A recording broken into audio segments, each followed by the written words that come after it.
So here in this project, we have our text. We can move it around to see if we can put it in a place that stands out. But just with this image, I know that there's not really a spot in the image that will look good. There's so much going on, there's different colors, and the text, especially when you're zoomed out, it's hard to read. So this is something you want to do when you're creating thumbnails for YouTube. You want to zoom out to the size that it's actually going to be and see if it looks good. The strawberries look good, but the text doesn't look good in this. So what we're going to do is make it look like this and have it stand out. So let me just zoom out to show you this one, how to pick fresh strawberries. And then this one will zoom out. Again, how to pick fresh strawberries. Which one looks better to you? I think this one looks a lot better. The text is just pops. So what I did here is I have this red bar at the top and I have the white bar at the bottom. So to do that, I'm going to take my shape tool down here. I'm going to choose the fill up here and I'm going to use white. So you have these pre-selected colors, or you can click this color picker button up here and choose the exact color that you want. Click OK. You want to make sure the stroke is off for us, or no stroke right there. And then we're just going to click and drag. So click and drag around our text. And there you go. You have our white rectangle. And I'm going to move this behind our text layer in our layer panel over here so that the text is actually above this rectangle. And then what I can do is select the how to pick fresh text. So I'm just going to take my text tool, hover over here and pick that text. Go to my character panel, select my color, and then pick a color. One thing I like to do is actually pick a color that is in my composition.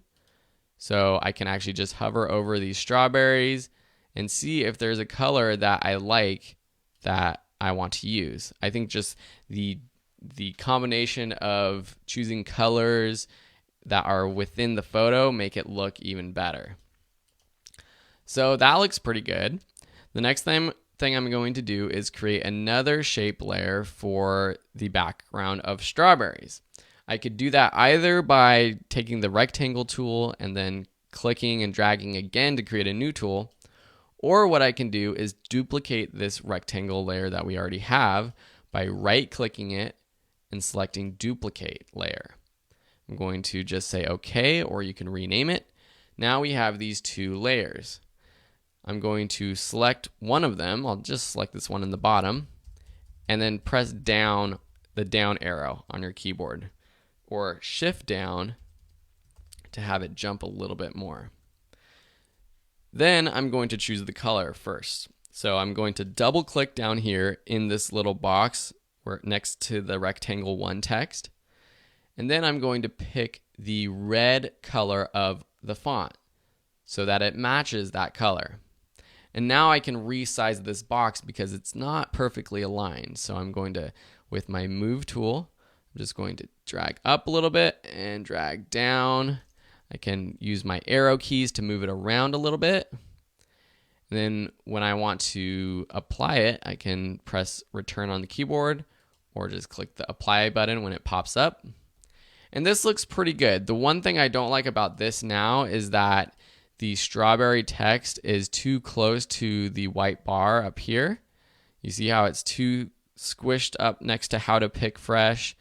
What we have to do is make it go down a little bit lower. So I'm going to just select this text again and then increase this leading. So maybe if it's something like that, like maybe 150, and then with this yellow or the red rectangle, I don't know where I got yellow, and just make that a little bit bigger and then apply it. I think that looks pretty good.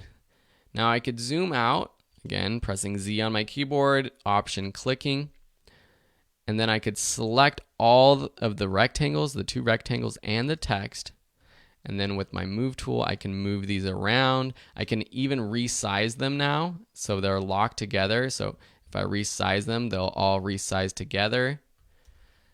And whenever you are done moving them or resizing them, press return on your keyboard to lock it in place. And then I could also move my strawberries around if I want to move those around at all. And then again, return on my keyboard to lock them in place. And I'm pretty darn happy with that. So in the next video, I'm going to show you how to save it for uploading to YouTube. But for now, you know how to add text and make it look amazing, make it pop out.